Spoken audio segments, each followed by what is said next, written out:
You know them today as one of the most valuable companies in the world, employing hundreds of thousands of people and selling pretty much anything you could possibly need. But have you ever wondered how exactly Amazon got started? In this story, we're going to be taking a look at Jeff Bezos, the founder of Amazon, and his journey to becoming a multi-billionaire. So if you want to find out how Amazon went from an online bookstore to billions, then stay tuned till the end. It's 1994, and Jeff Bezos is working as an executive at a large financial company. He earns a great salary, but he's not satisfied. In his spare time, he runs his own website, which he uses to share information about the auto industry. But he wants more. And after watching a TED Talk about the growth of the internet, he realizes that this is where the opportunity lies. But while the internet has become a big thing in the early 90s, it's still a relatively niche hobby. However, something else catches his attention. That year, the New York Times published an article about the growth of online shopping. And just like the internet, e-commerce is still a niche market, but it's growing fast. And so he starts thinking about starting his own business. At first, he considers the auto industry because it's familiar to him. But he realizes that there are already lots of large players in this space, meaning that it would be difficult for a new company to break through. So instead, he looks for a different sector to enter. And this is when he discovers a new opportunity. The book industry is ripe for disruption. There were several big players like Barnes & Noble, but none of them had embraced the internet yet. And so this is the industry that Jeff decides to go for. But before jumping into it, he spends some time doing research. He sends emails to over 200 publishers to ask if they would sell books online if he created a platform for them. And the answer is yes, they're all in. But there is one problem. It's not that easy to get the books from the publishers to the customers. So he comes up with a solution. He will buy the books himself and store them in warehouses. Then he'll sell them online and deliver them to the customers himself. And this way, each publisher doesn't have to deal with building their own website or worrying about shipping. They can just list their books on his website and he'll take care of the rest. So, in July 1995, Jeff resigns from his job at the bank and focuses on his new idea. Now, even though he's quitting his job to focus on this, he still needs money to start the company. And luckily, he knows just the person to ask. His wife, Mackenzie, was a well-known novelist, and she agreed to invest all the money they had into the company. Together, they drove to Delaware, where they incorporated the company and named it Cot. When Jeff told his parents about the name of his new company, they thought it sounded like a funeral home and suggested a different name, Amazon. The name stuck, and the company was renamed to Amazon.com. Now that he had the money and the domain name, it was time to build a website. But for this, he needed help. Luckily, his friend from college was a web designer, and he agreed to help him. They built the website and listed books for sale, but there was one problem. It didn't look professional. Jeff wanted to make sure that the site looked legit. And for this, he needed a logo. Luckily, he found a graphic designer who was willing to design a logo for $250. And here's what she came up with. As you can see, it was a huge success. But in all seriousness, the logo wasn't perfect either. And so she offered to redesign it for free. This time, she came up with the logo that we know today. Now that everything was set, it was time to launch the website.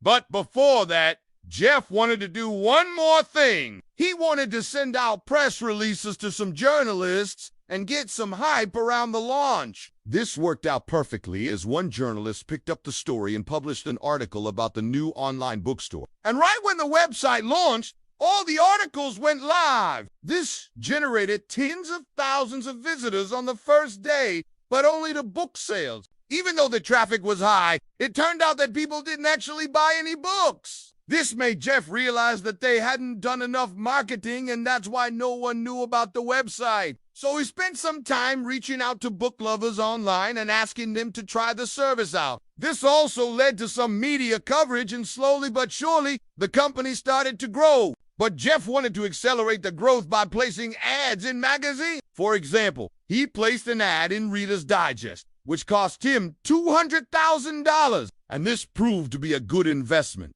as it brought in 1.3 million visitors to the website. Amazon started off strong, but it soon faced its first big challenge. Amazon had stored all of its inventory in a single warehouse, and one day a pipe burst and damaged thousands of books. Jeff realized that he couldn't keep all of his eggs in one basket and decided to rent a second warehouse. But something unexpected happened. The more warehouses he added, the lower his shipping costs became.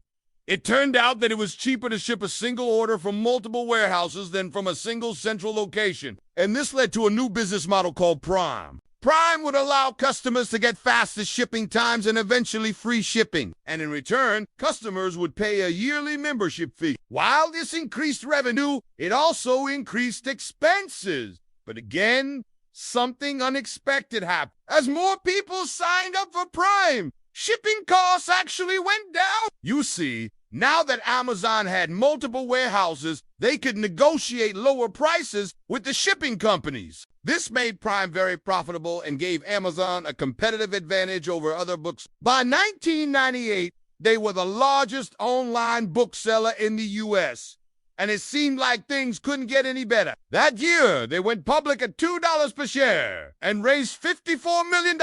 But unfortunately, this is where things took a turn. The dot-com bubble was coming to an end, and investors were hesitant to invest in internet companies. But Jeff wasn't worried. He knew that Amazon was fundamentally different from other internet companies. Unlike other internet companies that focused on cutting costs and maximizing profit, Amazon was willing to take losses in the short term for market share. In fact, they even lowered their prices to drive more sales. But this move angered some of their suppliers, especially the book publishers. They accused Amazon of selling their books below wholesale price and demanded that Amazon stop. But Jeff stood firm. He told the publishers that it was their choice whether they wanted to sell books through Amazon or not, but they wouldn't be able to control the prices. And this decision paid off. In 1999, Amazon became the largest online retailer in the world. But behind the scenes, things were looking bad. They had massive operating losses and cash was running out fast. In fact, they were burning through $1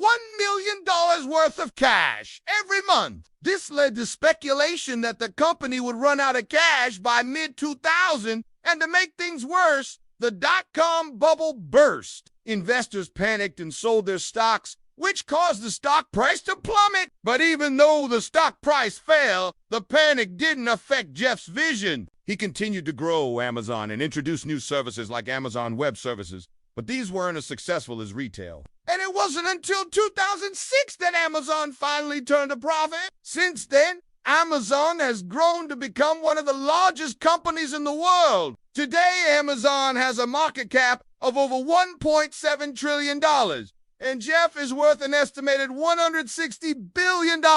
But it hasn't all been smooth sailing. One of the biggest controversies surrounding Amazon is its labor practices. Many of its employees complain about being overworked and mistreated. There are even reports about Amazon's insane interview questions. Here are some of the questions they've asked in the past. Do you ever cry when you watch TV? If you could be any country in the world, which country would you be and why? And tell me about a time you felt. But regardless of what you think about Amazon, one thing's for sure, Jeff Bezos is a legend. We hope that you enjoyed this video. If you did, please make sure to leave a like. We'll see you in the next one.